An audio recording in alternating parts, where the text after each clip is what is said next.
Good morning, everybody. Welcome to today's 1 Million by 1 Million Strategy Roundtable for Entrepreneurs. 1M1M, as you know, is the first and only global virtual accelerator in the world. Our mission is to help 1 million entrepreneurs reach $1 million in annual revenue and beyond, build $1 trillion in global GDP and 10 million jobs. And in support of the mission, we do these free public roundtables almost every Thursday. We have had a little bit of a break because of Thanksgiving in the United States, and I was traveling. I was in Europe last week. But this is our 286th session. We've done many of these over the years, and they're all available on our YouTube channel, so you can go back and browse them at your convenience. This one will also be available both on our blog and our YouTube channel. If you're live tweeting the show today, please use #1M1M. And join us on Twitter at 1M by 1M and at Romana. Those are our two handles. We publish a lot of very rich content through all our social media channels, Twitter being one of them. LinkedIn is a very big one. You can subscribe to the YouTube channel at 1M1M Roundtables, and again, another venue where we publish a lot of great content. And our, the motivation is all education, inspiration. That is the mode and the spirit of the content.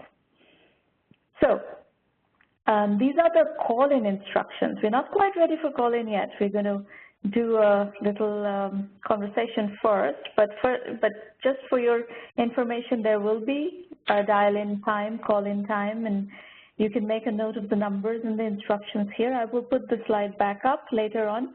Do line up your questions as you're going through the session with us. We want you to engage. We want you to ask questions, raise your issues, discuss, weigh in, all of that. This is a roundtable, not a one-way broadcast. We are going to start with a conversation with Blaine Vess, co-founder of StudyMode. Blaine has been the CEO of StudyMode for a while, but he will share with us some updates on that front, recent updates. I met Blaine a little while back and was amazed to hear his story of capital-efficient entrepreneurship. And as you know, from following our work, we are big believers in capital-efficient entrepreneurship. So I invited Blaine to come and share what he has learned in this process. And also, so that we get a chance to learn from his methodology, his, mechanics of how he has achieved what he has achieved, which is a sizable company with little or no outside financing. So let's start at the beginning. Blaine, when I first spoke with you, I was really impressed by the capital efficiency and the discipline in your process. So tell us about your company, what you do, how you've managed your strategy of, how you've executed so efficiently, and what your thinking is going forward. Let's start with some background information. Sure. Thanks so much. So basically, StudyMode is a platform for students to share course notes, research, flashcards, any sort of documents, primarily for college students. And my co-founder Chris and I started it about 16 years ago. It was really just supposed to be a hobby. We were just having some fun. Of course, we wanted to build a business, but we didn't imagine that it would turn into what it's turned into today. So I think there were some keys to our early days that are still relevant today. There was always some sort of level of conservatism. Well, really, we didn't make very much money in the beginning. It took us about 5 or 6 years to turn this into a real revenue-generating business. And I think we were unique to have that opportunity because we've never taken investment. So in the early days, we were ad-supported, initially supported by the ad revenue that was going into the initial dot-com boom. But once that crashed, we were ad-supported again through a private advertiser all the way up until around 2004. at that time, we switched to a subscription model. So basically, you could submit a document and get limited access to our site, StudyMode, or you could just pay and get access to everything. And that was a real shift for us in terms of revenue. We actually, around that time, kept our conservative roots for probably a bit too long.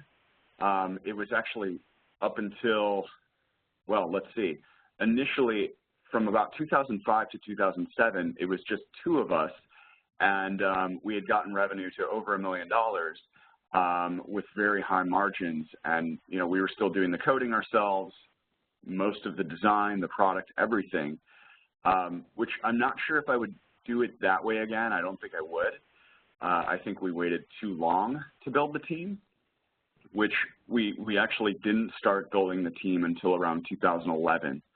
And I can go into more detail in any of these areas, but when we started hiring the team, we didn't really know what we were doing. That was about a little over 4 years ago.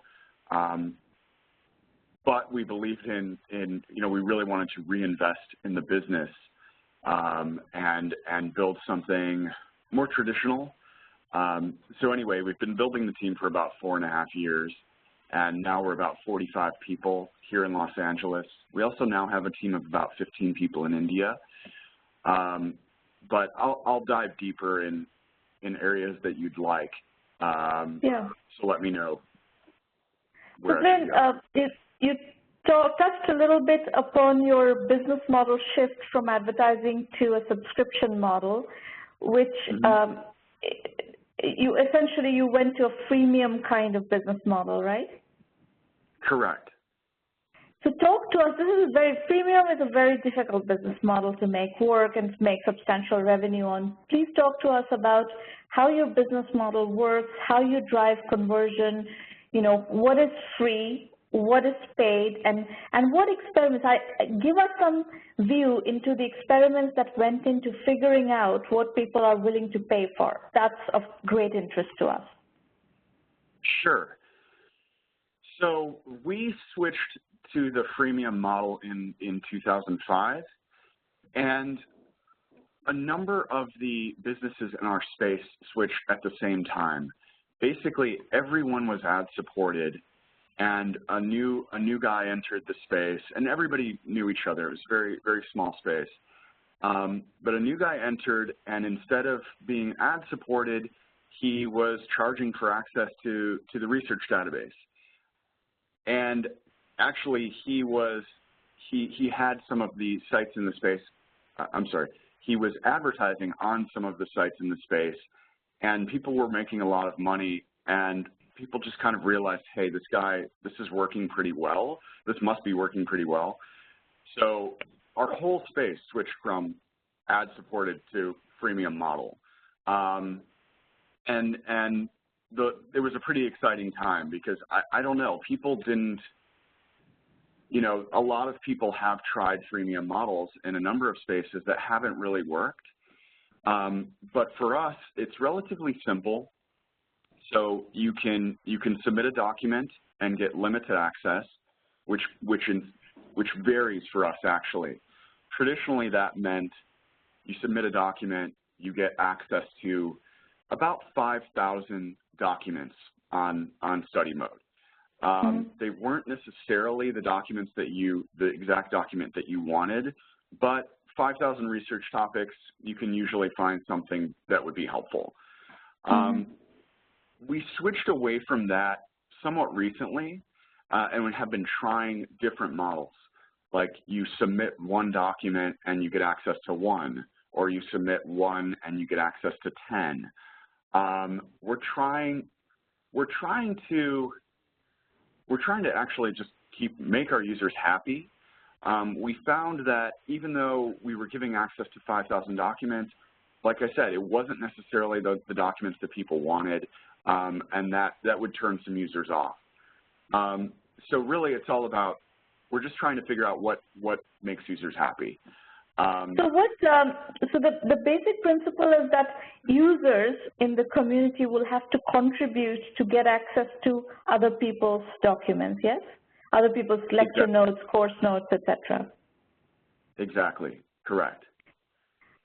And so what is the pricing model that when you, in 2005, you switched to the subscription model, what was the pricing model? So at that time, let's see, we were, I believe it was $17.95 a month, or like $59.95 for 6 months, something like that. I can't remember exactly. And how does that play with this contributing documents to get access? Is that the free part? The free part is by contributing documents you get access to documents? Exactly. So you can contribute and get limited access, or you can just pay and get access to everything. Unlimited access. Exactly. The balance works out really well. You know, we get a good amount of content, and we get a good amount of users paying. Just like the, say, online gaming industry, like Zynga or something like that. It is a very small percentage of users that pay us, but it's enough to have a very sustainable business. Can you share with us some numbers in terms of how big is the community that you're working with, and what was that size of the community in 2005? What is the size of the community in 2015? How it has grown, and what percentage contributes articles to get access? What percentage pays? Just to give us a feel for what the business is. Sure. Let's see. So back then, let's just go back to around 2005, 2006, around there. We were around, I'd say, 600,000 monthly active users during the school year, just on average.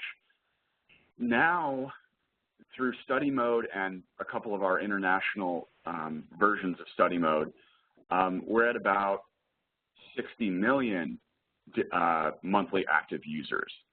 So 60 or 16? 60. 60 million. Wow. Yeah. So a lot's changed since then. And revenue-wise, in 2005, we were probably between $100,000 to $200,000 in revenue. Now we're in the high teens, low 20s. We'll just say like around 20 million in revenue. And what is the distribution? Like, what percentage of your membership in 2005 was paying members versus now? What is the percent that actually is paying members? The interesting thing is it's always been very small. It's less than 1%. Sure. Less than 1%? Yes. It's a very small percentage. You know, it is a recurring revenue model. So people will join and stay with us for months, sometimes years. But it is a small percentage of users that pay us. That doesn't surprise me. You know, the entire freemium business has operated on that premise, is that a very, very small percent, really a minuscule percentage actually is willing to pay. There is a huge, you know, free user audience, and then a small percentage that actually converts into paying members. The very tops in the industry, actually Evernote for a while was one of the highest conversion rate businesses in freemium. That was 4%, which was astronomically large. So that is. We'd be really happy if we could do the same. That is. But your experience is more the normal freemium conversion number. So, folks, those of you who are listening, and those of you who are toying with freemium businesses or working with freemium business models, please be aware of the fact that you are going to be working with incredibly low conversion rate numbers, and you have to make the rest of your business, the P&L work within the constraints of very, very low conversion rate numbers. So this is a given. I don't know any freemium business that has succeeded in converting at like 10, 20% levels. So please, when you make your assumptions, when you plan your cash flow and so forth, keep this in mind, because in chasing free users, please do not go out of business, because it's a tough game. So Blaine, the next thing I want to explore with you is customer acquisition strategy. How do the free users come to you, and what is the segment, what is the definition of the user base that actually converts into paying customers? What have you learned about them, and how do you acquire more of them? So for many years, including now, we've always been really focused on organic traffic. Google has been great to us. And this is organic free traffic. We have a lot of content, so we have a lot of content listed in Google. People are searching broad terms, things like global warming research, things like that, very, very long tail. So that's been, SEO has been one of our main focuses for many years. And that's been good and bad. It is a blessing and a curse. We're getting a good amount of free traffic, but we also, we're very reliant on Google. And as the algorithm changes, our traffic sometimes changes. So that really fuels some of the ups and downs that we experience as a business that all entrepreneurs are familiar with. So that's been our main focus. We do have large followings on Facebook. We do some Facebook marketing. We in the past, in the earlier sort of Google AdWords days, we did some user acquisition through SEM. We're experimenting with that again, but really for us, organic, a focus on organic traffic has been key for us for many years. A lot of our team yeah, sure, go ahead. I have a question on that. You mentioned that the way you do the free user base, the way you cater to the free user base is you get people to contribute, and that opens up, that kind of unlocks access to, 5,000 pieces of content. How do you do SEO then? What's behind, or what's outside of the walled garden, so to speak, that can draw in organic traffic? Because anything that is within the walled garden, Google cannot index. Right. So we display a limited amount of each document. I can't remember where we are right now, but we've been experimenting with this a bit.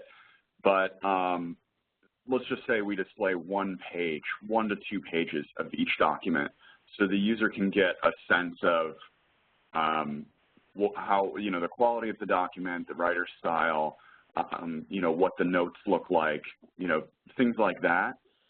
So it's giving Google and the user enough of a feeling of, hey, this is what this document looks like. Yeah. Okay. Got it.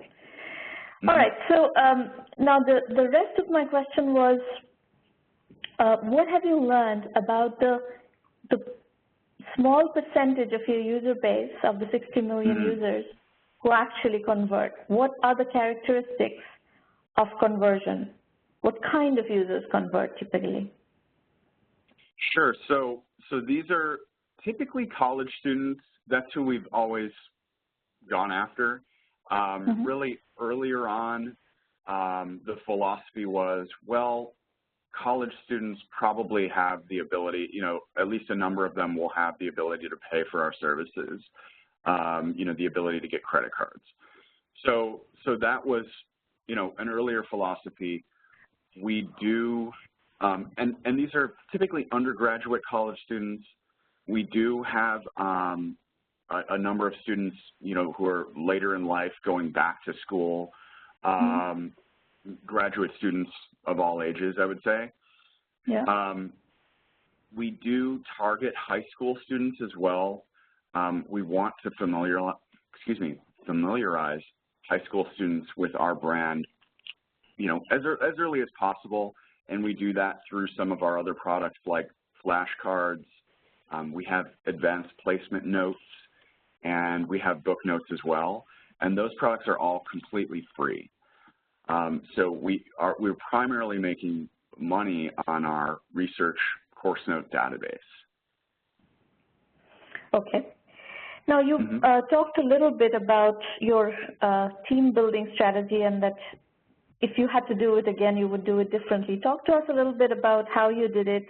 What was the, evolution of the team from you and your co-founder in the beginning for many years to what did you add in due course? Where would you have added more if you were redoing the journey?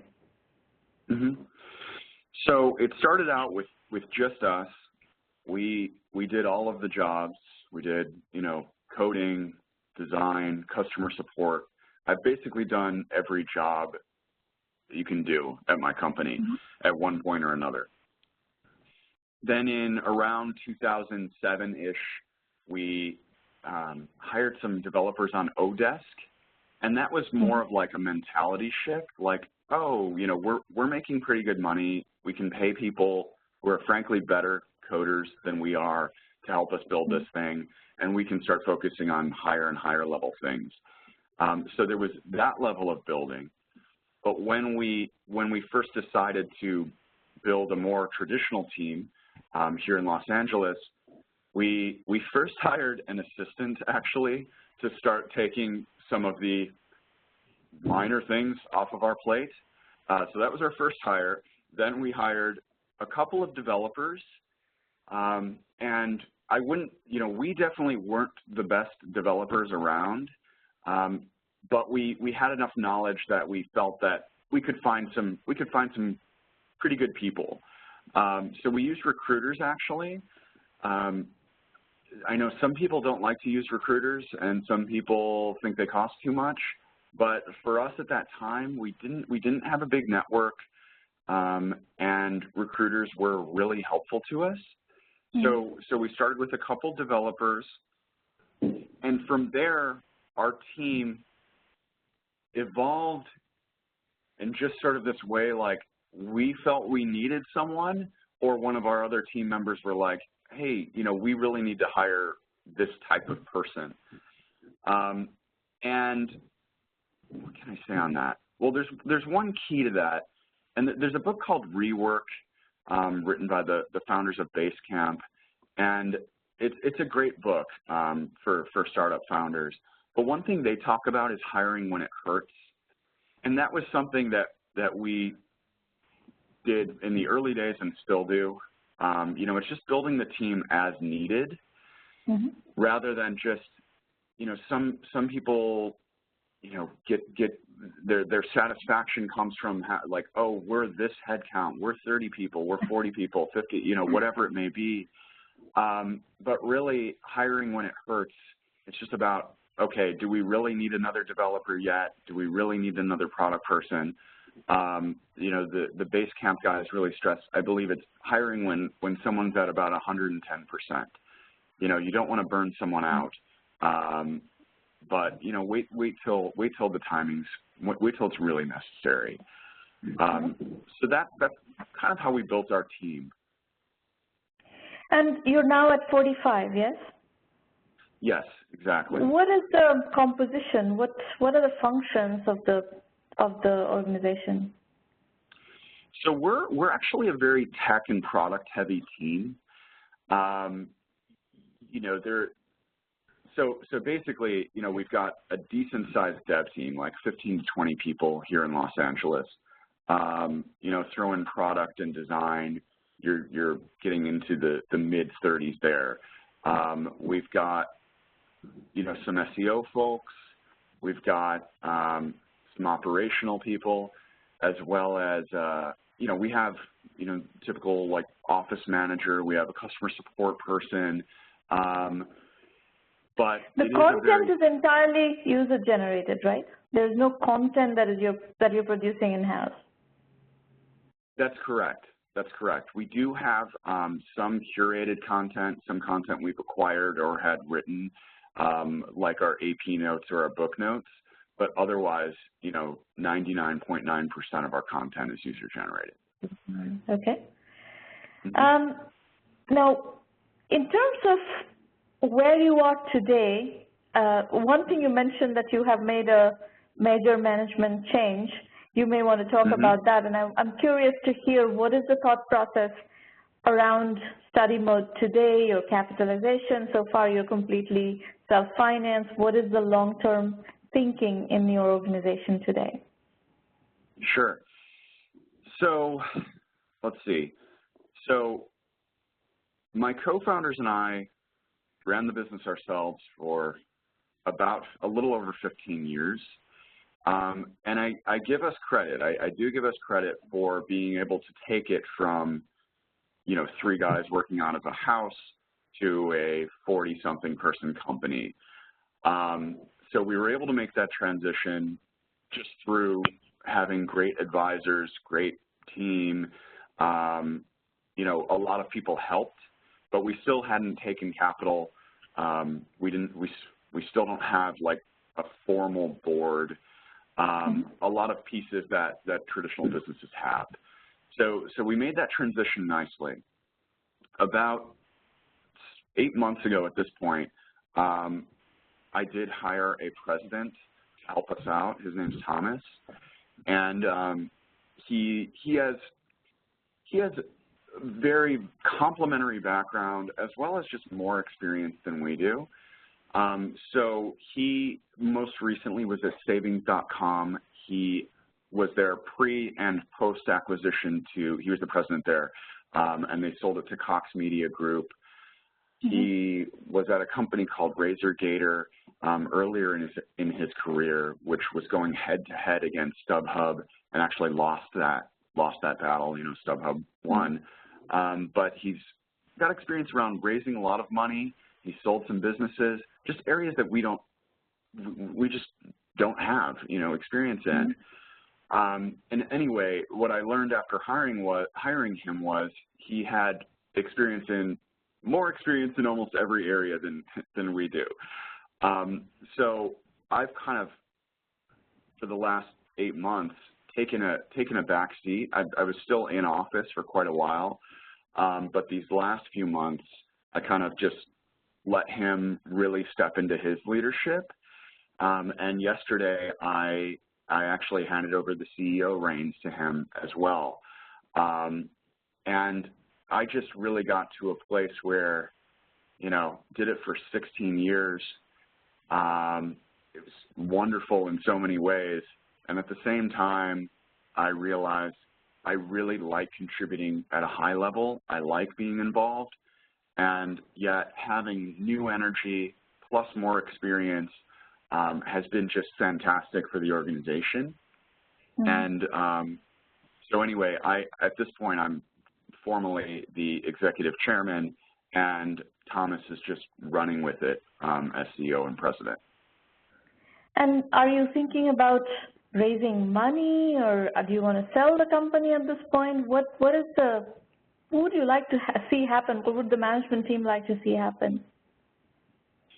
So ever since we professionalized the business, you know, starting 3 or 4 years ago, I've had a lot of conversations with investors, but we still have a great amount of cash flow. We're still happy with where things are, and we're not necessarily looking for a partner. I do believe that investors can add, you know, the right investors can add a lot of value beyond the money. So we're always open-minded to that, but it's not something we're actively pursuing yet. You know, we'll see what happens. I mean, our sort of vision, yeah.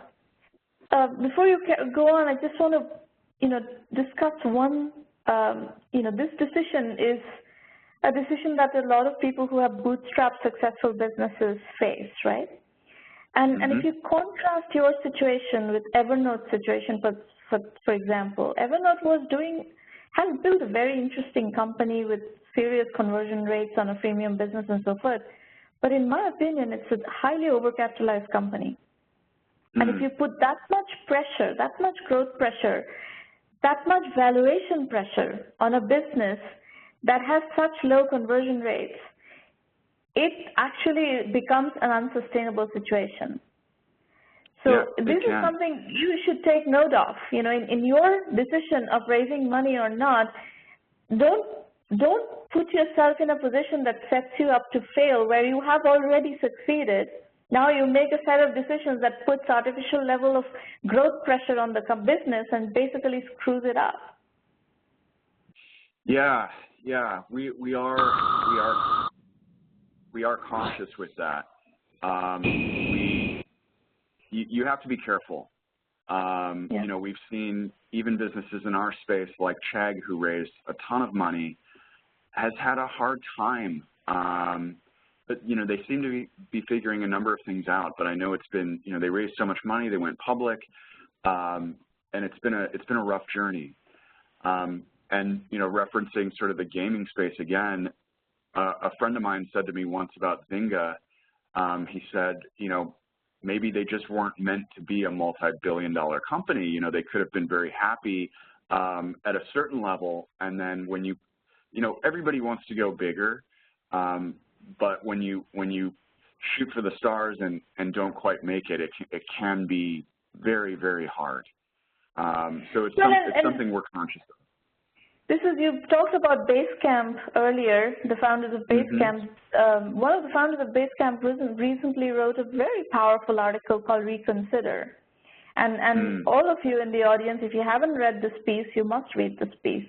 It's a really powerful pause button that this guy has pushed on the industry and asked people to think about what you want. What is the definition of success? And as far as I'm concerned, the definition of success is not to grow at all costs in unsustainable ways and then implode. That is not success. So, coming back to our first principle, our principle here is that entrepreneurship equals customers, revenues, and profits. Financing and exit are optional. So by that definition, you are running a successful business. Don't make decisions that are going to turn a successful business into a failure. There's no need to do that. But many entrepreneurs out there are somehow feeling this pressure to become a unicorn, to become a multi-billion-dollar company. No, that's not a reasonable benchmark for success. That's an artificial benchmark that the media is imposing, that the venture capitalists are imposing. That is not a definition of success. So this is, the reason I'm kind of dialoguing on this issue is for all of your benefits who are sooner or later going to have to deal with these decisions and these choices. Don't overcapitalize a company and put pressure on yourself to grow at a level that your business cannot sustain. That is a very critical decision. So Blaine, why don't we look at some of the companies who are here today to present and see what they have to say. Folks, a little bit of introduction before we start your presentation. Please know that we are on your side. We want you to succeed. We are on your side. You're doing your best. Here, we have accumulated a lot of knowledge, a lot of experience, and we may be able to help you accelerate your journey of already doing your best so that you can short-circuit some probably avoidable mistakes. This happens a lot. First-time entrepreneur's journey is a very steep learning curve, and what we're trying to do here is short-circuit some of that curve and accelerate your journey. You all have potential to succeed, but it's, again, a lot of experimentation, and as Blaine just described his journey, early on, it was a lot of experimentation, a lot of figuring things out, and that's just the way it is. That's the nature of the beast. Today, whatever feedback you're going to get from me or from Blaine, you may or may not agree with that feedback. that is your prerogative. The only thing I would request you to do is to consider the feedback you're getting, because, we are not giving you rubbish feedback, right? We're giving you pretty much thought-through feedback, experience-oriented feedback, experience-based feedback. Whatever choices you make is fine. Just give thought to the questions and issues that we are raising. That's why we are here, to help you get further. Not all businesses can raise money. Not all businesses should raise money. Raising money is not a definition of success. So do not be obsessed about raising money. We're here to work on your business today. Doing something worthwhile is very hard, especially the beginnings are extremely difficult. So if you're facing challenges and feeling discouraged at times, that's just normal. That's just the way this business works. And if you're not pitching today, please participate by asking questions in the chat, or we'll put up the dial-in line later. You can call in to ask questions as well. Asking good questions is how you learn, So we encourage you to ask questions. And in fact, there's one question I saw from Dean Owen to you, Blaine. Before we start the presentations, maybe you want to take this question. Dean is asking, 60 million unique monthly visits, predominantly college students who are in many ways the ideal target demographic for numerous industries. Question, are you looking at big data and potential to monetize the data points of registered users? Good question. So let's see. I wouldn't say we're looking at big data in sort of the way that people talk about it today. We're not going extremely deep. We are getting better at that. That talking about hiring and sort of our progress with hiring. That wasn't even a position that we were focused on, just sort of a department or position that we were focused on for many years. We are more focused on it now. We aren't capitalizing on it at this point, selling any data or, doing some, I know there's some advertising companies that focus a lot more on your data. We're not doing any of that. Maybe one day. Maybe one day we'll figure out what to do there. Yeah. All right. Okay, we'll start today's presentations with Bill Boyd. Bill, if you could unmute your line and tell us what you're working on, that would be great. Yeah, are you there? Yes. Okay. Hi, my name is Bill Boyd. I came up with an idea, QMyAgent.com, as the first picture shows. I have a 12-year-old son that plays lacrosse, and I love the game. It's a new game for me, so I guess I get to sit back a little bit more quiet while he goes and plays. He's a good kid. To get into it, QMyAgent.com, it's an online recruiting site. It basically gives you an opportunity to post any kind of written description, but with a visual platform. You can post pictures and also videos of your attributes to work. Next. Before I get into QMyAgent.com, I also want to bring up CA Corp. It's a company that I own. CA Corp is, if you want to say, the mother company of the town. It's an employment agency for the construction trades. It finds journeymen and women, apprentice, skilled, non-skilled, labor level work for people out in the trades. Most of the workers do not have a college education. It's an important point to point out in reference to QMyAgent. CA Corp, I coined it by saying CA Corp is powered by QMyAgent.com. It helps to tie the two into each other. CA Corp, though, an important ingredient of CA Corp is a disadvantaged enterprise. It's a DBE. So it gives opportunity for federal and some state money that they have to meet DBE quotas. For instance, I'm a Del.Dot DBE, so highway contractors will come and ask me if I can provide flaggers, which I can provide the flaggers, but it also provides them with their DBE goal. Next.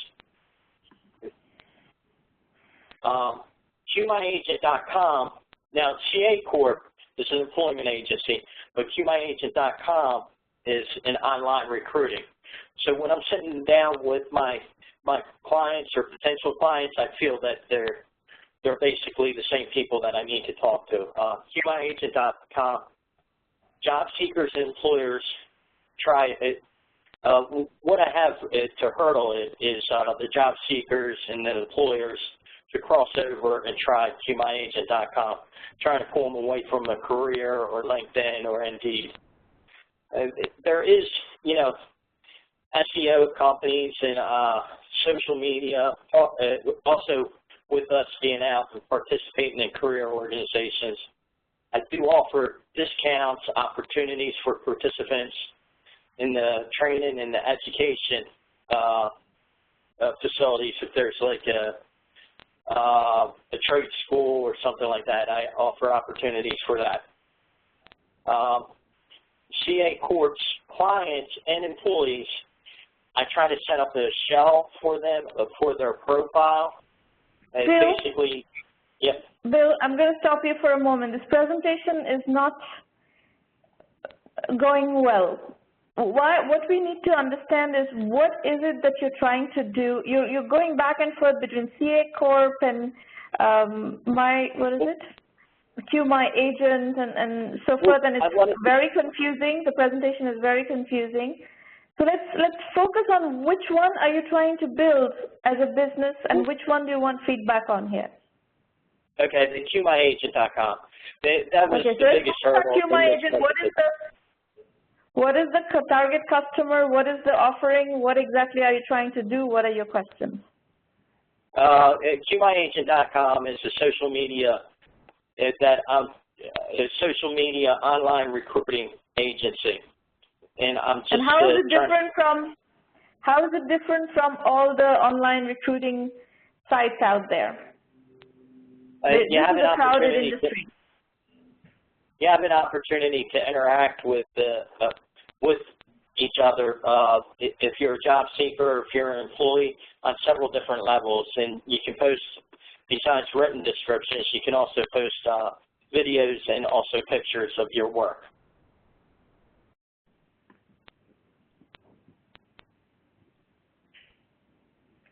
What level of competitive analysis have you done on this space? This is an extremely crowded space. Yes, it is a crowded space, and that's why I was bringing up CA Corp. It's an employment agency that gives an opportunity to introduce QMyAgent.com. I felt that I could niche a small part of the industry with QMyAgent.com. Well, what is special about QMyAgent that will help you compete in the extremely crowded recruitment agency space? That's my question. Okay. Well, like I said before, you can post written descriptions, but also pictures and videos of your work. That is not a reasonable positioning, I don't think. Okay. So my read, Bill, is based on listening to you, is that the level of research that has gone into figuring out the space is still not adequate. There's been a tremendous number of social media-driven recruitment companies and so on and so forth that are already out there. So you have to figure out where is the gap in the industry. You have to learn positioning, you have to understand the competitive landscape, you have to figure out where is the gap and where can you position a new offering in this space and what accordingly will be the go-to-market strategy. And none of that I have heard yet in your presentation. Okay. Employers on average will spend $2,500. What employers? Where do you get that number from? I based it on my old temp agency. My old temp agency, with the clients that I had, I spoke with several different clients, and they're telling me throughout the year they're spending anywhere. They were telling me $3,500 to $3,500, but I thought that that was the local. clients spending that and spending that on your site are two different issues altogether. Yeah, I'm not sure what you mean by that question or statement. What I mean is that clients may have budgets to spend on recruitment, but whether you can, what is your offering that can draw that budget into your company is a big question mark, because I haven't heard much. Blaine, have you heard? Yeah. Have you heard things that are convincing you that this is a differentiated offering? Am I missing something? No, I haven't. It was a bit confusing with the two company names in the beginning.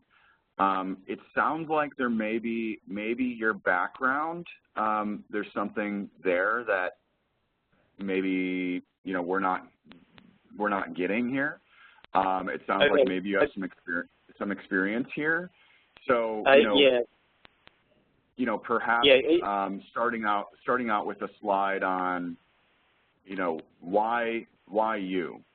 I guess that's the thing we're both having a hard time with is how are you different? Why you? Why are people going to pay you?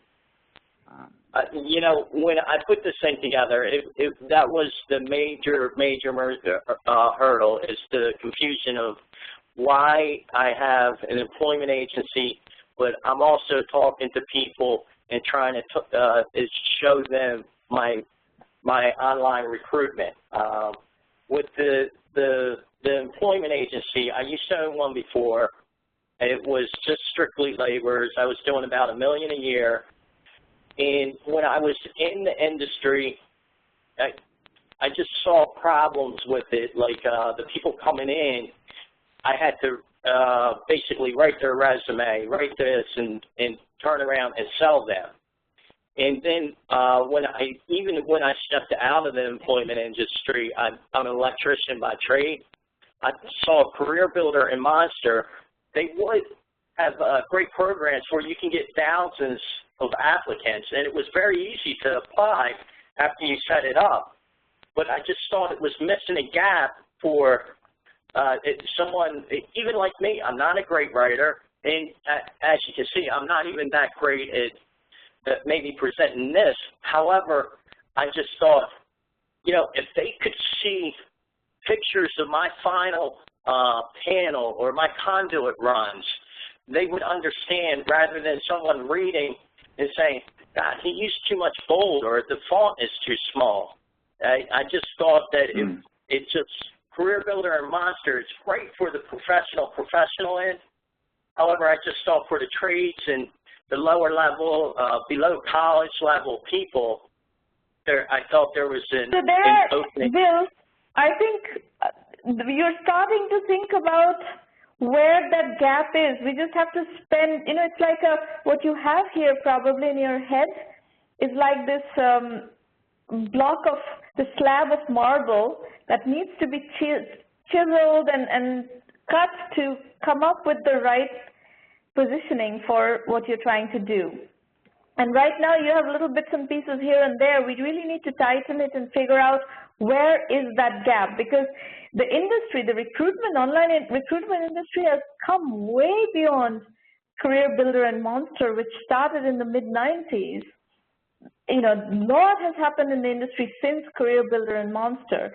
You're going to need to understand what has happened, especially in the kinds of things that you're talking about, in the segment that you're talking about.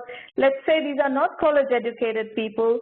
These are for specific types of jobs, specific types of profiles. But we need to kind of figure out what those differentiation factors are and figure out what is the competitive landscape within that specific area. So again, I'm not saying that you cannot do it. You can do it. It just needs a lot more work, and we're going to need to basically work with you to teach you how to do that. So happy to do that. Happy to teach you how to do that. That's what we do in 1 million by 1 million. But think about double-clicking down and into the specific, not this general recruitment thing, but very specifically what is it where is the gap, what is the size of that market, what is the way to acquire customers within that market, and what are you going to do here in this business that's going to be substantially differentiated. That's the work that is ahead of us. And I respect and understand that. The problem that I had, I'm really excited about this program. However, the problem that I had, I felt like I was bringing up such a small piece of pie or a small pebble that I tried to amplify it too quickly. But that small pebble could be a very nice income for me. We are absolutely not interested in pushing you towards financing without good rationale supporting that. If you want to build a bootstrap business, we are perfectly fine with it and we'll help you build a bootstrap business. We only encourage people to go after financing if the business has the characteristics of financing if they really want to. It is not a requirement, and 1 million by 1 million financing is not a requirement at all. And as you see on my last page, so that's one of my concerns. And I know that I'm very rough around the edges, and I appreciate that you saw and said and gave me the gesture of a rough marble. But I just wanted to make sure that me being this small, like the 10th agency I had before, when I was grossing $1 million a year, I had an okay income. I just feel that the 10th agency and also the 10th industry in itself is actually shifting more towards online, and I wanted a little bit of a jump. I thought like how when the website came out and crushed the travel industry, not crushed, it would change the game. I just want to be, 4 or 5 steps ahead of my tri-state and I think that's what Blaine was trying to steer you towards, is that why you? What is it in your background that specifically equips you to have an unfair advantage, an unfair level of perspective about a specific unit of this industry, so that you understand the temp business? Maybe we're going to need to really hone in on your understanding of the temp business and figuring out what in that space can be turned into an online site of the kind that you're talking about. But that domain knowledge needs to be honed dramatically to come up with something compelling here. Yeah, and to sit there and pitch to someone about Q My Agent and how established the industry is, I just didn't know how to explain to anyone, and I have to think about it for a little while too, how it is an important ingredient with the CA Corp, if you want to say. All right. So I think we're going to stop at that, Bill. You take the feedback and start working on it, and you're going to need to talk to Ken Anderson to figure out what he's thinking about the Delaware scholarships, if you qualify for that or not. I'm going to have to leave it up to him to decide on that. All right, thank you. Have a good day. Thanks, All Bill. right. Charlene, you're up next. If you could unmute your line and tell us what you're working on, that would be great.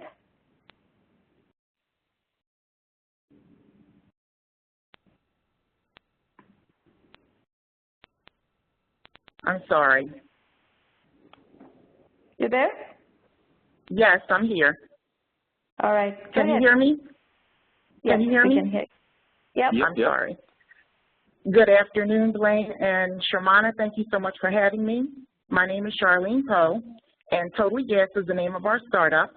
We are in the early stages of our startup, and we've come to the 1 million by 1 million and Delaware Economic Development Office partnership to ensure that our launch is successful. Well, looking at my slide, I'm tall. I'm a single mom of 5 girls, and I love to laugh.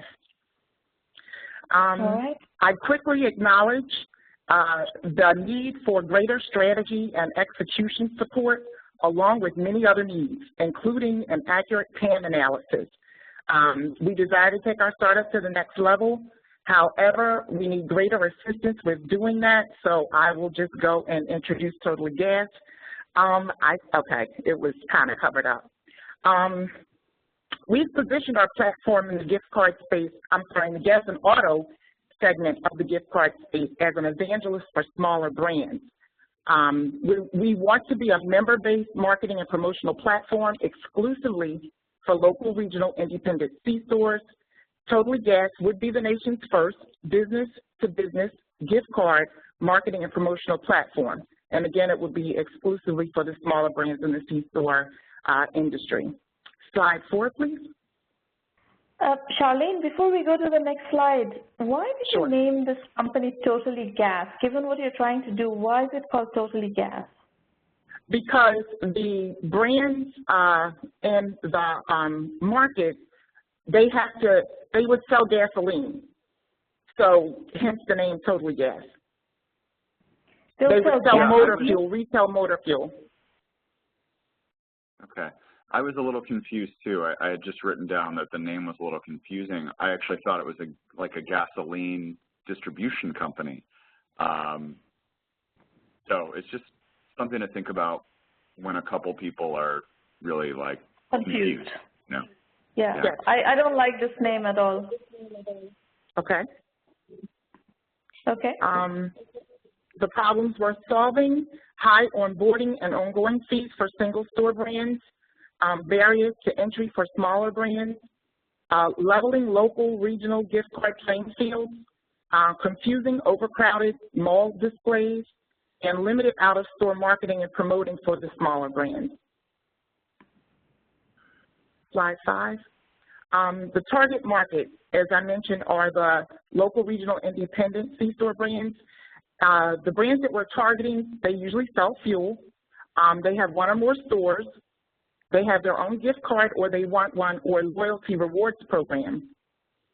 They accept credit cards. What does that mean? It sells fuel. Are we talking about these convenience stores at gas stations? Is that the kind of companies that you're trying to help? Correct. Correct. That's the target market. Correct. Who gives gift cards to convenience stores and gas stations? Some convenience stores market their own gift cards, and then they market for other national brands. And like Wawa is a brand here on the East Coast. They market their own gift cards, and they also sell other national brands within their chains, their stores. Okay. The customer validation, the market has already been validated. For the most part, the national brands such as Shell, ExxonMobil, they have their own gift cards. And local regional independents do have their own gift cards as well. Maybe not all of them, but many of them do. And roughly 65 to 75,000 local regional independent C-stores fit our client criteria. As I mentioned, Wawa, a regional brand with their own gift card, they have more than 700 locations, and approximately 450 sell gasoline in 5 Mid-Atlantic states, and they are rapidly expanding here in the state of Delaware and in Florida. And this is a scrub through estimate, and it does need more help. $55,000 to $90,000 could be an average deal size for brands with less stores, and up to $140,000 to about $1.4 million for brands with more stores. So our revenue that could be generated could be about $10.6 million, dependent upon the number of brands that are marketed on the Total Gas platform and the number of states that we are located in. And you are going to, you're proposing to manage this gift card program for a company like Wawa? Yes. It would be marketing and promoting for them. Okay. Our solutions: lower or more flexible member-based onboarding fees, level gift card playing field, better aligned and unique distribution, lower barriers to entry and an exclusive platform for smaller brands, And one of the pain points we'd like to support brands with is helping them reduce their fees associated with payment processing, the credit card swipe fees or the interchange swipe fees. Customer acquisition strategies would be inbound marketing. Hey, Charlene. Yes? Hey, Charlene. I think, yes. Again, I'm running into a little bit of like, why you? So do you have a specific background in this, like the gift card business or yes. managing these types of things, or I'm just curious? As a consumer, for a number of years, I would purchase gasoline gift cards to take to local homeless shelters for families who were having a difficult time. You know, they were homeless, they were working, they had a vehicle, but they needed just a little bit of help. But the problem that I experienced is and I am privy to the local, regional, independent brands as to the national brands. That's just my preference. So I would have to literally run from one convenience store to the next to get the variety that I wanted. I wanted variety. And in order for me to get that variety, I would have to go to a Wawa here or a Royal Farms there or, you know, some of the smaller brands in the space. And it's just not convenient to have to run from one store to the other to aggregate my own selection. So the idea is to do it for consumers, to aggregate these local, regional, independent brands for the consumer, to take the pain out of that. It's time consuming. I spent money, time, Charlene, and it was really Charlene, yes. Understood. The next follow-on question to that is, have you ever sold any kind of enterprise solution to large, you know, to businesses of any size? I'm sorry, could you repeat that?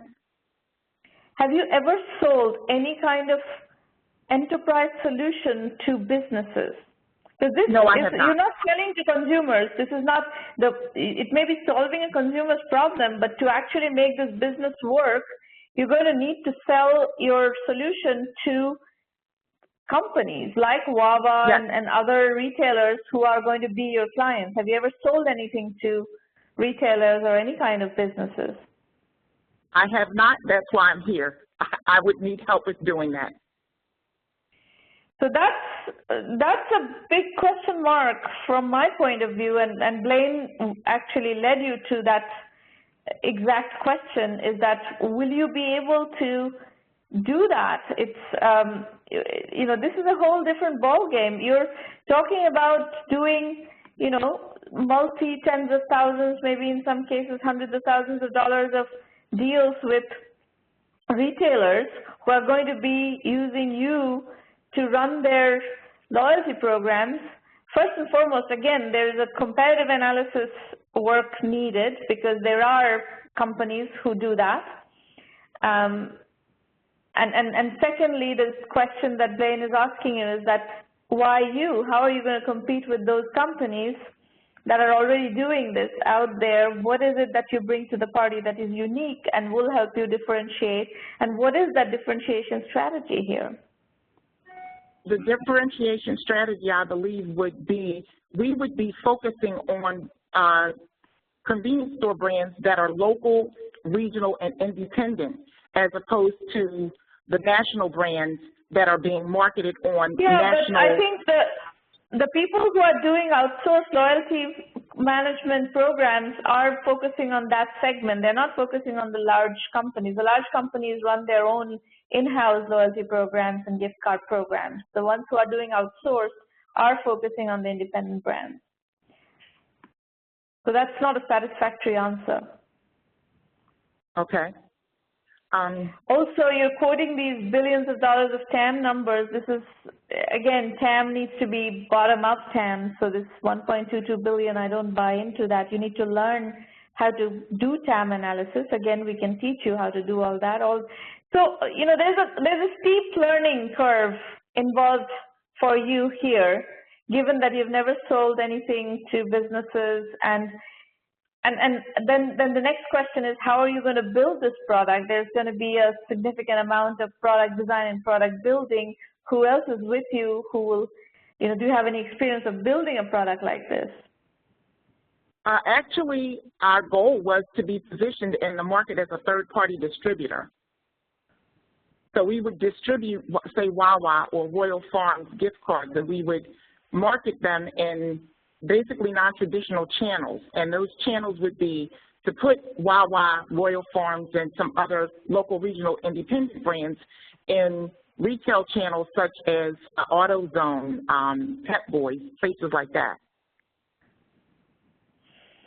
But then you're saying two different things. On the one hand, you're saying that you're going to help people who don't have gift cards come up with gift cards and manage their programs, and then you're saying you're going to manage distribution for larger people who do have gift card programs and enhance their distribution. Those are two very different services and two very different businesses. Our focus would definitely be on those brands that already do have a card to market. So we would focus there first. And should we attract interest from other smaller brands that don't have a card but want one, then we would, later entertain that. All right, so Charlene, my answer to your first question, should you start a crowdfunding campaign right now, the answer is no, you should not start a crowdfunding campaign because I don't think it's clear what you're trying to do. So first and foremost, needs to be sorted out. What is it that you're doing? How you go about doing it? You need a strategy behind the whole thing before you think about how to finance it. Okay. So I'm not convinced that a crowdfunding campaign at this stage will work. Blaine, do you have thoughts? I agree. I think right now the crowdfund it just wouldn't work, and it probably would make you feel bad, frankly. So really hashing out this plan. There's a good amount of work to do still, and really figuring out whether this is exactly what you want to do. Is still a valid question in my mind. But yeah, I agree with that. Working through the plan now and then maybe coming back to this if you figure out sort of the area you're gonna go into. So, and I want to also, for all of you who are thinking through all these decisions at this point, I want to make one point is please do not go out and start any kind of financing campaign, whether it's crowdfunding or angel financing or any kind of financing campaign without fully working out the strategy of what is it that you're doing, why you're doing it, and how you're going to go about doing it at a fairly granular level. Because as Blaine said, you're going to fail and you're going to feel bad about it. And what that is going to do, which is really hurtful, is sap your emotional energy. Startups are emotionally intensive affair, and you really need to conserve emotional energy to be able to apply it to places where you have chances of success and not just kind of fritter it away. You cannot dissipate emotional energy like that. So right now, if you spend like 3, 4, 6 months on a big crowdfunding campaign and this thing falls flat on its face, Charlene, that's going to be a total wastage of time and emotional energy. I understand. All right. Okay, so again, Charlene, you need to go discuss around this feedback with Ken Anderson, and he will steer you to the next stage of your decision making as far as being a scholarship winner from Delaware. As far as the methodology of how to do all this, we have all that in 1M1M. And both Bill and Charlene, if Ken gives you scholarships, great. If he doesn't give you scholarship, you can still join 1M1M just by paying your own fees yourselves. So anyone can use 1M1M. We've made it a completely democratic program. The Delaware program is something that the Delaware government is doing with us. That's a scholarship-based program where Delaware government is, the Economic Development Office of the Delaware government is supporting a bunch of Delaware entrepreneurs to study in the program. So that's just a context setting for people who are listening. That's it. Thank you, Charlene, for your presentation. Hope you will navigate through this feedback and make some decisions as you go along. We're going to move on to Mark Slip in Toronto. Thank you, Charlene. Mark, if you could unmute your line.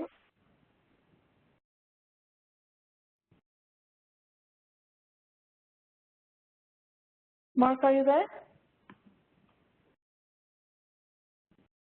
Sorry, I was having difficulty getting my phone off mute. Hello, Serena. Thank you for having me today. And Blaine, thank you for being patient and waiting through this. I appreciate it. I'm just noticing on the screen it looks like my Apple Keystone presentation might have come out a little bit skewed, but I'm sure it'll be fine in the PowerPoint format you have it displayed. My name is Mark Flip. I'm a serial entrepreneur, and I am the founder of Golf for Millions. Next, please.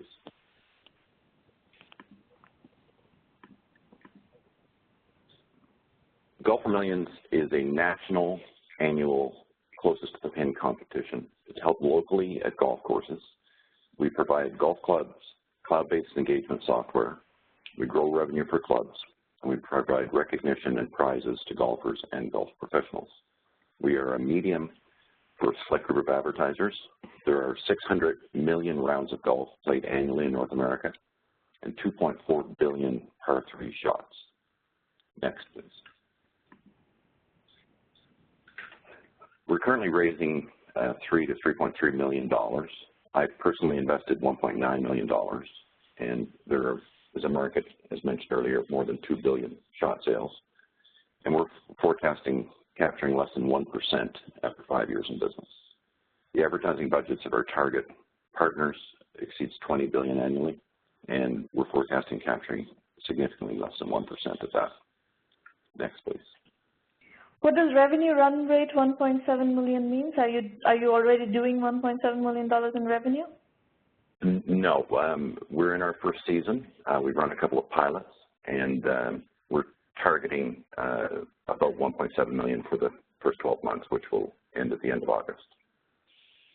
Okay, so then don't call it revenue run rate. That's misleading. Okay. So we sell shots in bulk to golf courses. We sell in a business-to-business format, 100 shots at a time. Many of the 17,000 golf courses are very small businesses. Some are medium-sized businesses. And the courses themselves then sell the shots to participants for their daily rounds. We also sell shots to car dealer groups. There are about 80 dealer groups in North America that have between 10 and 30 dealerships, and we have been working with a number of them who are going to be buying shots for as many as 50 courses in their region, where they'll sponsor Men's Day for a season, or they'll sponsor Ladies' Day or special events.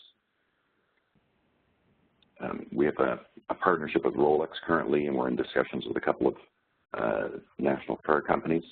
Rolex is putting up 10 Rolexes for us at our regional finals in the fall, and we're giving away 10 cars as well.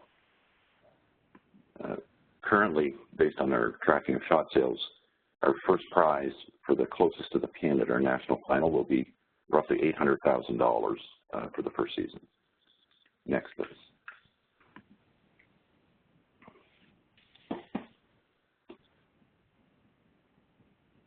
I think maybe I'm on the slide before that, Serena.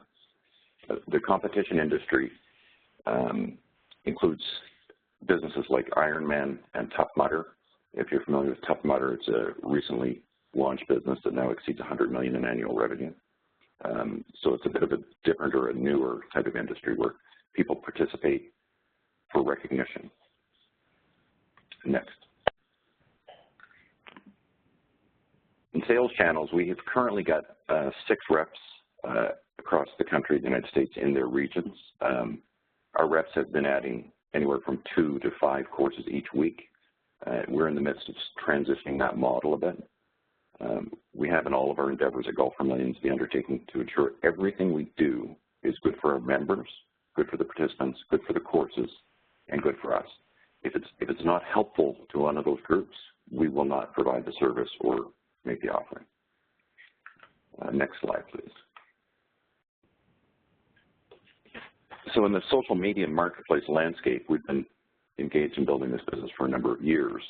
One of the dilemmas for advertisers is targeting high net worth individuals or high income people.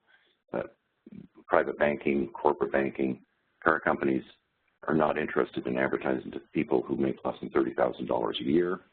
They make up more than half the population. So it's always a challenge for them to find a way to, a medium to reach them. And we provide that medium for them. Next, please. So we provide prizes at the local level. So Blaine or Samantha, if you were playing golf at your club in LA or in San Francisco, you could win 500 Merit Rewards points or perhaps 500 United Air points, or you could perhaps win a free oil change or a cell phone, in addition to other prizes that we've made available. So all during the season, each member gets recognition at their club, and they support their fellow members who advance to the district and then the regional finals. So, but what are you selling? You are selling to these local golf courses what? What is the business model of this business? So there are 600 million rounds of golf, and there are 2.4 billion par 3 attempts. And when you're on a par 3 hole, we sell the opportunity to be closest to the pin. Typically, most courses that we're working with do it for the week. So if your ball lands 30 feet from the pin on the second hole, and that happens to be the closest participant for the week for that course, then you get acknowledged and rewarded at your club. And no, what is your business model? I'm trying to understand, how do you make money? We sell those shots to the members for $1 per shot. Why would you sell? The golf courses will be selling the opportunities to play in their courses. What I'm missing here is where do you come into this picture? So in order for them to have access to the 100 trips, the Rolexes, the cars, and the millions of dollars in prizes, they have to buy the shots from us. I see. Yeah. Okay. Yeah. So you work with sponsors and come up with these prizes, and then you create these competitions around them and sell those shots to the golf courses who then in turn sells them to the members. Right. But our cash flow from the shot sales provides the cash prize, which is the bigger draw. So in the first year, for an example, the cash prize is currently tracking to be roughly $800,000. But in less than 10 years, we forecast, or excuse me, in less than 5 years, we're forecasting our final cash prize to be more than $10 million. So we're actually in conversations with a couple of the TV networks. They want to obviously film the final. Okay. So we currently have in inventory from golf chains, resorts, and airlines, we have 100 trips for 2. Every week we give away a trip for 2 to an amateur who has given a video of their shot attempt. If you were playing a round of golf at Harding Park in San Francisco with Blaine, Blaine handed you his phone and said, Shermanna, please video me taking my shot attempt. I'm going to submit it and ask all my Facebook friends to vote for it as the best shot of the week. If it's voted by the most people, then he'll win a trip for 2. The pros submit to us teaching videos, and we teach the pros how to develop a 30 to 2-minute video, 30 second to 2-minute video, showing how to get out of the sand trap or to do a better shot. And we help the pros do this because we want to help them grow their business, and we want to help teach them how to use online media. And we also will manage growth by helping drive traffic through Facebook, et cetera. How much revenue do you generate off one of these trips, for example? If you have one airline giving you a trip, how much revenue do you generate off that? So our model currently is that we're selling shots, and once we've reached a plateau of 1,000 registered courses, we will start having serious conversations with advertisers. I've spoken with most of the senior executives at Bank of America, many at Marriott and others, about their understanding of the program, and we've tried to develop the program in a way that meets their needs, but we don't want to try to have a conversation with a large national advertiser about potentially sponsoring us until we have a substantive enough footprint. So the second part of our business, Samantha, is that just from shot sales alone, we will become profitable in the second year. So my question was more about shot sales, not the advertising part of the business. How much shot sales business can you generate, revenue can you generate off a ticket price, for example? No, so we don't. We just sell the shots for the participation to win cars and money from us. We provide the awareness. The resorts have just given us the trips to give away. So we're not making money specifically from a trip. We make money just from selling shots, and subsequently. No, that's my point. So if by dangling that one trip as a prize, how much shot sales can you generate, which is your revenue model, right? Right. So in our model, when we ran a pilot in Atlanta, we had 25% participation. And 25% participation, the average golf course does about 32,000 rounds of golf, and that would be about 120,000 shots. 25% would be 30,000 from a course. Our forecast in the 5th year is to be doing a little under 2,000 shots per year per course. And so if so again, you're not answering my question. By dangling one of these trips, how much money can you make from shot sales? Well, okay, I'm sorry. So we have 100 trips in our inventory, and answer my question. Answer my question in dollar terms. How much? What is an average deal size that you're selling per prize to a golf course? We sell one shot for $1, and a course has to buy a minimum of 100 shots. I'm sorry, sir, man, I don't understand your question. Blaine, do you understand my question? Yeah. Well, you're just trying to figure out how much. I don't understand what's so complicated about my question. So I'll try again. What is the average deal size? Every time you are going to a golf course and selling them, okay, we have this prize, whatever, a Rolex watch, or we have a seat, 2 seats on this airplane from here to there. What is the number? What is the dollar value of that transaction that you're making with the golf course? Okay, so I think I understand where the confusion is. So participation, in order for one club, let's say it's Harding Park or Olympic in San Francisco, in order for them to participate with us, they're required to buy 100 shots for the season. That's it, just 100. Okay. As soon as they buy 100 shots, they become eligible to participate. When they participate, all of their members are open and can receive prizes. Our season is always 12 months. It always starts on September 1st, and it always goes to the end of August. The last day of August, the course takes their weekly winners or monthly winners or however they want to do it. They have a shootout, and they send their top 3 winners plus the pro to our district and regional competitions where there are additional prizes. And the winners from the regionals who have all won a car from us, we fly them to Orlando, and they will shoot for $800,000. All right, let's go to your questions, Mark. We're out of time. So what questions are you here with? What can we help you with? What questions can we answer? Well, I'm a very experienced business person. I've invested a couple $1 million in this, and I would like to do a better job at presentations, frankly. I have a lot of network in the private equity space.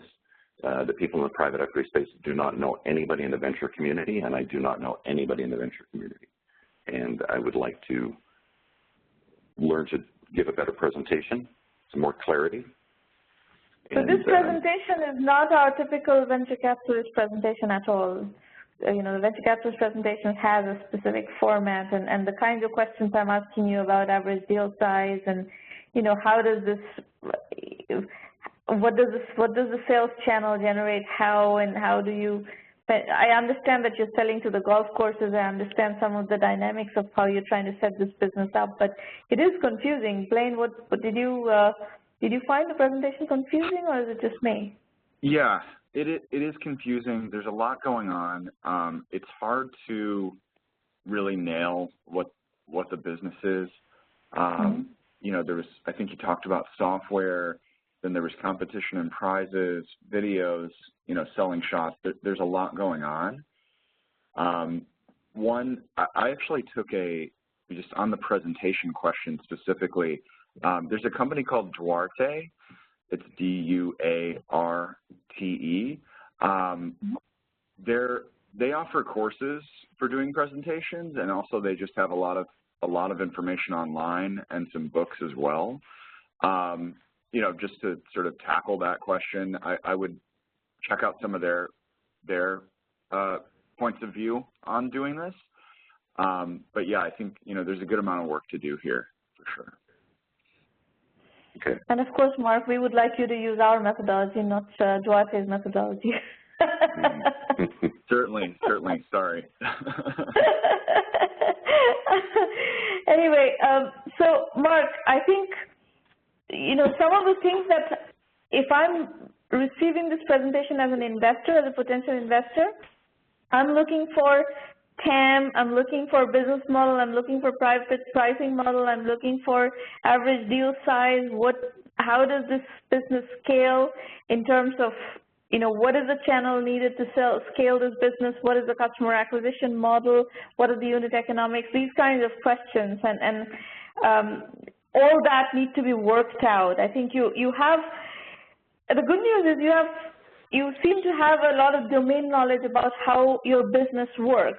Now we have to kind of take that domain knowledge and frame it in a way that investors can consume this information and can make investment decisions from an early stage venture capital perspective. That's the gap I think you need to bridge. Right. It's interesting. I've 3 fellows at McKinsey helped me assemble this that I've been working with for a number of years, and for some weird reason our business is complex because we're doing 2 things simultaneously, and the ability to grasp the moving parts. That doesn't bother me. None of that bothers me. But so for 2 years, these McKinsey guys, we've been trying to figure out how to make this presentation simple, and to understand that there are 17,000 locations, of which we will pick up a third, doing an average of 2,000 shots a year each, and then drive the engagement. So because there are 2 or 3 things going on at the same time, it seems to be complex. And Blaine, I used to be on the board of an organization called eLearning Desktop, and they tried to partner the school teachers with the video teaching, and there was not enough video capacity at the time, and so it was too complex of a pitch.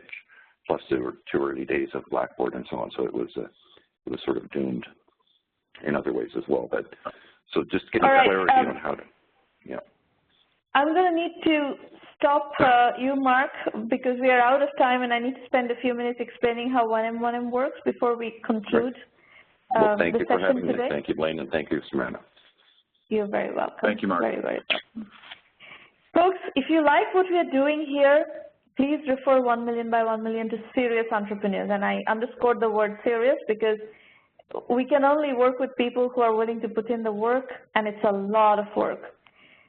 You know, traveling or traversing the learning curve of this kind of businesses. This is technology-enabled services businesses mostly that we work with. The learning curve is high, and you have to be committed to working for many, many years to build successful businesses. So everything in terms of the 1M resources are at 1mby1m.com. You will find a blog that is extremely deep, and we continuously provide you with interesting case studies, knowledge, trend analysis, etc., from which you can learn and find inspiration. The Entrepreneur Journeys book series, we have 12 volumes of those available all on Amazon Kindle. Some of them are available in paper book format as well on Amazon, the first 4. These are good starting points to enter the 1M learning methodology. On our website is extremely rich. That's really where you're going to find tremendous amount of information. These roundtables happen every week. They're free, and we normally try to limit you to 1 presentation at a free roundtable. And the truth is to really work on your business and do that kind of, you know, taking a rough slab of marble and taking and cutting that and chiseling that and turning a presentation or a pitch as well as strategy out that is, you know, crisp and well articulated, takes many conversations, many sessions. So that happens inside of our premium program. You're welcome. Those of you who haven't pitched yet, please come and feel free to pitch at one of the free roundtables. You need to register online. The premium program offers extensive methodology guidance, a curriculum that is actually a couple of hundred hours worth of curriculum at this point. You can pick and choose what area you want to work on. Many of you have positioning issues that need to be sorted out. Many of you have TAM, total available market size analysis issues. The kinds of things, and especially if you're trying to prepare a financing pitch, there are specific requirements for a VC financing pitch that you have to have in your presentation, and we have all that guidance in the methodology. We do tons and tons of these kinds of roundtable coaching sessions where we do the synchronous work. The asynchronous learning happens in the video lectures and case studies that we offer you behind the scenes. And then we have the network with which we help you with financing, we help you with media relations, we help you with all kinds of networking connections into potential customers, channel partners, investors, media analysts, wherever we have networks, we help you access that network and connect you to that network. You can find case studies of the success stories on the $1 Million Club link on the website. The ROI equation of 1M1M is $375,000 plus 5 to 10% equity worth of value for just $1,000 annual membership fee. The goal of this program is to democratize entrepreneurship education, and that's really what we are doing here. So that's why the program is priced the way it is priced, so that you can do it flexibly, you can do it affordably and efficiently to bridge this immense learning curve. There's, again, I would say tons of information on the website on what to expect from the program, video lectures, video FAQs on the free website itself. The program has numerous case studies and insights from people who have done it before. We've had over 600 successful entrepreneurs participate in the case study program and share their insights and learnings and so forth. We have synthesized all this and stitched it up into a very efficient curriculum. You're going to need to learn efficiently and quickly. And that's what we are trying to help you do, is by synthesizing a very quick learning model, learning path. Let's see, what else? Our methodology is bootstrap, lean, capital efficient startups. Even if you raise money, you're going to have to do some amount of bootstrapping to get to a financeable state. These days, people do not fund concepts. People fund, up and running businesses that are validated. We give you access to our immense, footprint in social media and media in general, through which you can get your word out. We do partner with other players who are trying to build entrepreneurship ecosystems around the world, and we have a bunch of different kinds of partnership models. Next, few roundtables. There's one more in December, one more before the holidays, and then all through January we have roundtables. You can book your slots to pitch and everything. Incubator in a Box is our program, our platform that partners like corporations and other partners use to run incubation programs with us. So we have major programs with several Fortune 500 corporations today. That's pretty much it. And I know we are a little bit over time, but I would welcome questions, and I would be happy to stay and answer some questions before we adjourn for the day. But if you need to go, please feel free to leave. We've already spent an hour and a half. We try to close the program at 9:30 a.m., but since we only have one more roundtable left this year, and we were kind of in the holidays and had a bit of a break before, I'll be happy to stay and answer questions for a little while. Anybody? Questions? You can also ask questions in public chat. By the way, Dean Owen, you were offering your commentary to the first presenter. That's perfectly fine. That's very much within protocol. We want you to participate, discuss, exchange ideas. That's very much encouraged. Anybody else? Questions, comments?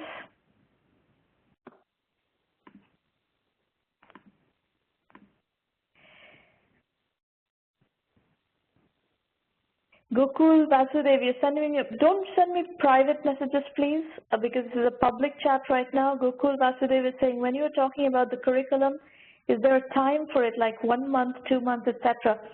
Gokul, you're generally buying a 1-year subscription to the premium program, and you can renew the subscription and continue being in the program for as long as you need to. You do the curriculum at your own time. So it really depends on how much time you're spending on the curriculum. That will determine how much, calendar time it takes you to complete it. We've made it as flexible as possible because a lot of people are doing businesses while they have their jobs and they're starting to build these businesses in their spare time and working nights and weekends. We're okay with that. We have mompreneurs doing these while raising children. We have entrepreneurs who are running businesses that are already doing, reasonable amounts of revenue and trying to get to the next level. So we have, all permutations and combinations of businesses and situations of entrepreneurs, and we are very flexible about trying to accommodate as much of that as possible. So while we are going through that, I want to introduce you to Irina Patterson. You may have already met her. Irina will answer questions about the 1M program. If you have any questions, feel free to email Irina, and she will do her best to address your questions. Anybody else? Any other questions, comments, issues?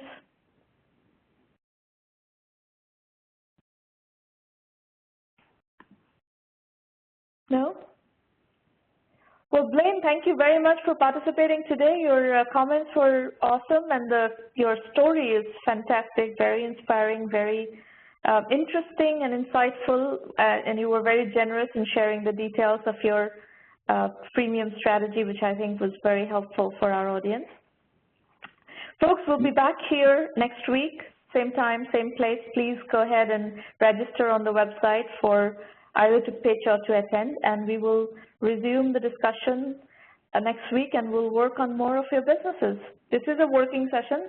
As you can see, we're trying to, move stuff forward, figure out what areas of your business needs work, and then giving you the tools and techniques on how to address and fill those gaps. All right, talk to you soon. Good luck in making more progress in the upcoming week, and see you soon. Bye, everybody. Thank you, Blaine. Thanks for coming. Thank you, Sramana. I really appreciate it. It's always a pleasure. Take care. Bye. Bye-bye.